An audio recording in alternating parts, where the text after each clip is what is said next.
ये है जी कबूतर का बच्चा, ऊपर से गिरा है कहीं बिल्डिंग से।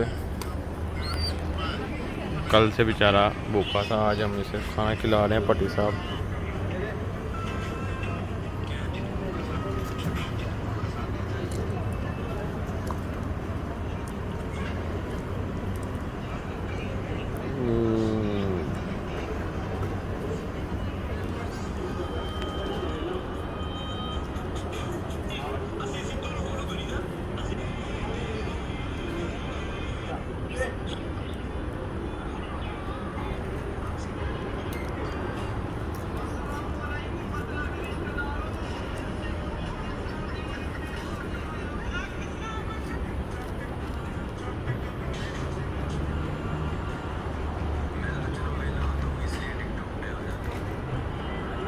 ऐसे कोई अगर बच्चा गिरा हो नीचे, आपने उसको खाना खिलाना हो तो उसका सबसे बेहतरीन हल ये है कि आप बाजरा लें, उसको पानी में डालें ताकि वो थोड़ा सा गीला हो जाए।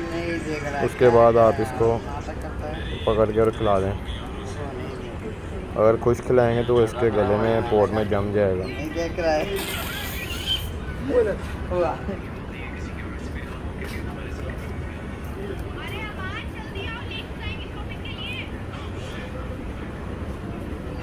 हाँ, भर गई पोट।